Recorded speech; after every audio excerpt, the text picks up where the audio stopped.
یعنی آپ دیکھیے کہ اللہ تعالیٰ کتنا ناراض ہے ان سے، اور ان کے جو طرز عمل ہے اللہ تبارک و تعالیٰ کتنی وعید کا یہاں پر ذکر فرما رہی ہے۔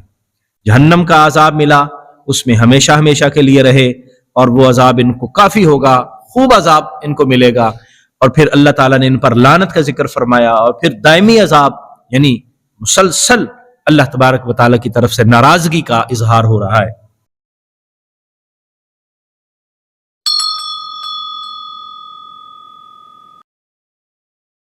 بسم اللہ الرحمن الرحیم۔ سورہ توبہ ہم پڑھ رہے ہیں، 67 نمبر آیت مبارکہ آج پڑھیں گے، 67، اور یہ ہمارا 9واں رکوع ہے سورہ توبہ کا، آخری پاؤ شروع کر رہے ہیں آج۔ بسم اللہ الرحمن الرحیم۔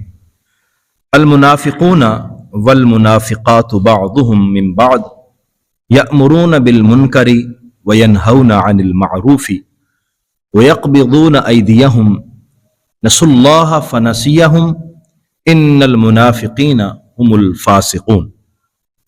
منافقین کا ذکر مسلسل کئی آیات مبارکہ سے ہو رہا ہے، اور ان کے معاملات، ان کی نشانیاں ذکر کی جا رہی ہیں۔ یہاں پھر ان کے متعلق بیان کیا گیا کہ منافقین کے اندر کون کون سی ایسی برائیاں موجود ہیں کہ اللہ تعالیٰ ان کو ناپسند فرماتا ہے، اور اللہ نے انہیں اپنے نافرمان لوگوں میں شامل کیا۔ اور پھر اس میں صرف منافق مرد ہی نہیں ہے، بلکہ اس میں منافق عورتیں بھی شامل ہیں، وہ بھی ایک دوسرے کا حصہ ہیں۔ جس طرح منافق مرد اللہ تعالیٰ کو پسند نہیں ہے، اسی طرح منافق عورتیں بھی اللہ کو پسند نہیں ہیں۔ المنافقون والمنافقات بعضهم من بعض، منافق مرد اور منافق عورتیں یہ ایک دوسرے کی طرح ہی ہیں۔ بعضهم من بعض، بعض کا حصہ ہے، یعنی جو عادات مردوں میں ہیں وہ عادات عورتوں میں بھی ہیں، یہ مل جل کر کام کر رہے ہیں اور اسلام کی شمع کو بجھانے کی کوشش کرتے ہیں۔ یأمرون بالمنکر، کرتے کیا ہیں؟ برائی کا حکم دیتے ہیں۔ یأمرون بالمنکر، برائی کا حکم دیتے ہیں، وینہون عن المعروف، اور نیکی سے روکتے ہیں، وَيَقْبِضُونَ أَيْدِيَهُمْ، اور اپنے ہاتھوں کو بند کر کے رکھتے ہیں۔ یعنی ایک تو ان کی جو برائی ہے، جو ان کے اندر گناہ والا معاملہ پایا جاتا ہے کہ نیکی کا حکم دینے کی بجائے نیکی سے روکتے ہیں، اور برائی سے روکنے کی بجائے برائی کا حکم دیتے ہیں، لوگوں کو کہتے ہیں کہ یہ برا کام کریں، یعنی اپنی منافقت والا جو طرز عمل ہے اس کی طرف اور لوگوں کو بھی لے کر آتے ہیں۔ اور تیسری بات جو یہاں بیان کی گئی وہ اللہ کے رستے میں خرچ کرنے سے بھی روکتے ہیں، اپنے ہاتھ کو دبا کے رکھتے ہیں، روک کے رکھتے ہیں۔ نسوا اللہ فنسیہم، انہوں نے اللہ کو بھلا دیا اور اللہ نے ان پر اپنی نظر رحمت دور فرما دی۔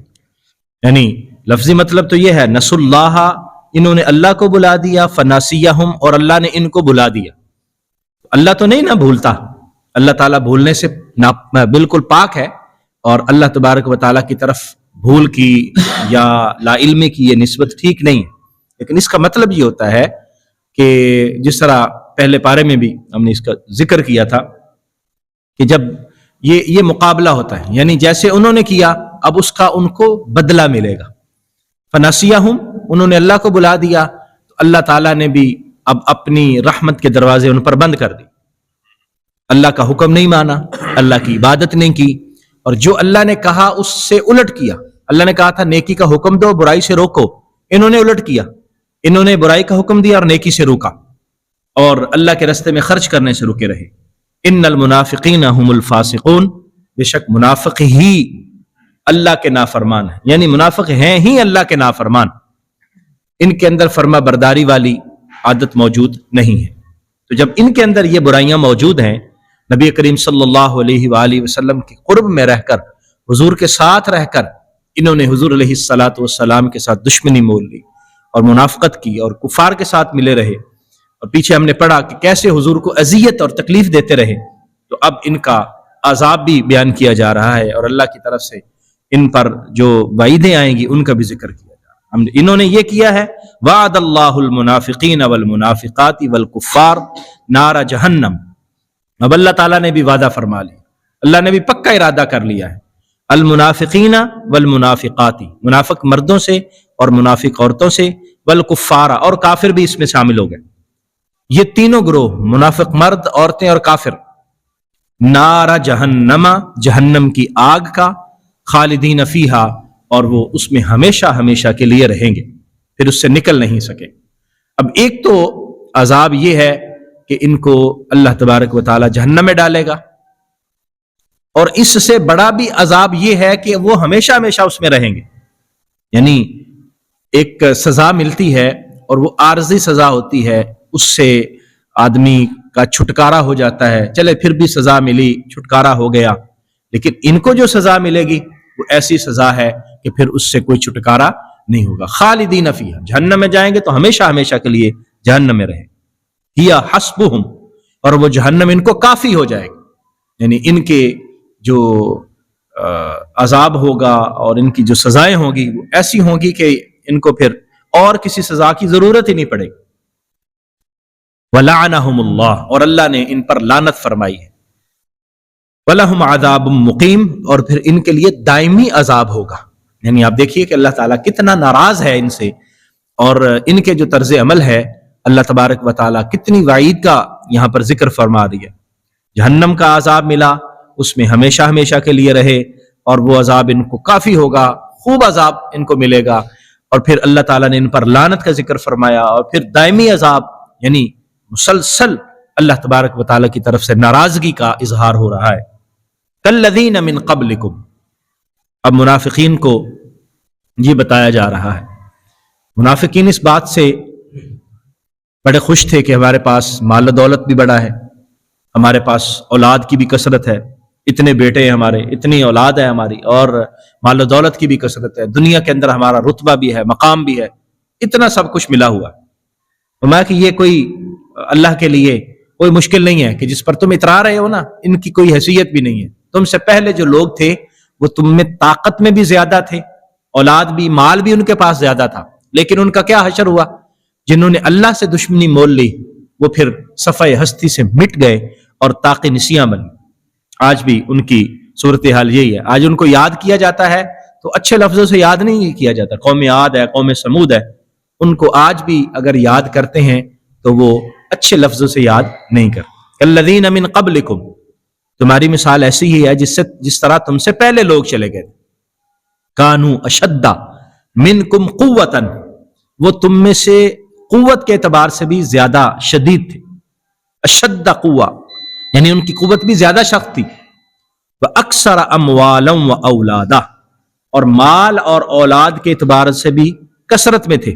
مال بھی کثرت کے ساتھ تھا، اولاد بھی کثرت کے ساتھ تھی. اب ساری چیزیں تھیں ان کے پاس، طاقت بھی زیادہ، مال و اولاد کی بھی کثرت. فَاسْتَمْتَعُوا بِخَلَاقِهِمْ، انہوں نے اپنے حصے کا جو دنیا کا فائدہ تھا وہ اٹھا لیا. فَاسْتَمْتَعُوا، انہوں نے لطف اٹھایا اپنے حصے کا، یعنی جو ان کو دنیاوی مال و متاع ملا، جو دنیاوی نعمتیں ملی، وہ اس پر فخر کرتے رہے، اتراتے رہے، تکبر اور غرور کرتے رہے اور اس کو استعمال کرتے رہے. فَاسْتَمْتَعْتُمْ بِخَلَاقِكُمْ، تم بھی اپنے حصے کا لطف اٹھا لو. جو دنیا سے تمہیں مال و دولت ملا ہوا ہے نا، اس کا لطف اٹھا لو. دنیا کی کامیابی کوئی حقیقی کامیابی تھوڑی ہے کہ دنیا میں تمہارے پاس مال و دولت کی کثرت آ گئی اور تم فخر کرنا شروع ہو گئے. یہ کوئی کامیابی تو نہیں ہے. اگر کامیابی ہوتی تو تم سے پہلے لوگوں کے پاس بھی یہ تم سے بھی زیادہ تھی، پھر وہ زیادہ کامیاب قرار پاتے، لیکن ایسا نہیں ہے. كَمَا اسْتَمْتَعَ الَّذِينَ مِنْ قَبْلِكُمْ بِخَلَاقِهِمْ، جس طرح کہ ان لوگوں نے لطف اٹھایا جو تم سے پہلے چلے گئے اپنے حصے کا. وَخُذْتُمْ كَالَّذِينَ خَاضُوا، اور وہ بھی دنیا میں مبتلا ہو گئے جیسے کہ تم ہوئے. خود تم دنیا میں مبتلا ہو گئے، کالذین خاضوا، جیسے کہ وہ ہوئے. یعنی تم دنیا کے اندر گھس گئے جیسے کہ وہ گھسے تھے. دنیا کو ہی اپنا مطمع نظر بنایا، دنیا ہی کو سب کچھ سمجھا، اور دنیا کے اندر ایسے مصروف ہوئے کہ یہ بھول ہی گئے کہ ہم نے اللہ کی بارگاہ میں بھی حاضر ہونا ہے. کوئی خدا بھی ہے جس نے ہمیں پیدا کیا، جس نے ہمیں سب کچھ دیا، ہم نے اس کی بارگاہ میں بھی جانا ہے. یہ سب کچھ تم بھول گئے، وہ بھی بھول گئے تھے. اولئک حبطت اعمالهم فی الدنیا والآخرہ، وہ ان لوگوں کے ساتھ کیا ہوا؟ ان کے اعمال دنیا اور آخرت دونوں میں ضائع ہو گئے. جو دنیا میں انہوں نے کوئی نیکی کے چند کام کیے تھے وہ بھی گئے، ان کا کوئی فائدہ ان کو آخرت میں ہونے والا نہیں. اس کی وجہ کیا ہے کہ بنیاد تو ایمان ہے, اور آخرت میں جس چیز نے نیکیوں کی حفاظت فرمانی ہے وہ ایمان ہے, اور اگر ایمان ہی نہ ہوا تو پھر جتنے بھی نیک عمل کر لیں اس کا تو کوئی فائدہ نہیں ہے. تو ان کی منافقت اور ان کے کفر نے کیا کیا, اولئک, یہی وہ لوگ ہیں, حبطت اعمالہم, جن کے اعمال اکارت چلے گئے, فی الدنیا والآخرہ, دنیا اور آخرت دونوں, واولئک ہم الخاسرون, اور یہی وہ لوگ ہیں جو اصل میں خسارہ پانے والے ہیں, جو گھاٹا پانے والے.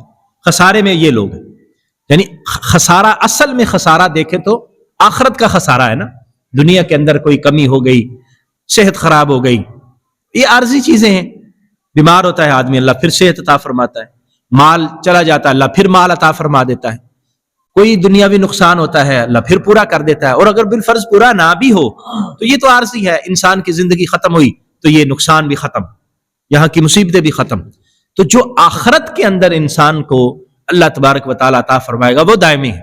اگر وہاں جنت ملی تو دائمی ہے, اور اگر ایمان نہ ہوا تو پھر جہنم دائمی ہوگی, اور پھر اصل خسارہ وہ ہے. تو فرمایا یہ منافقین, منافق مرد, عورتیں اور کافر, یہ سارے کے سارے اصل میں خسارے میں ہیں, جن کا عمل ضائع ہو گیا دنیا میں بھی اور آخرت میں بھی, اور ان کا کوئی فائدہ نہیں ہونے والا.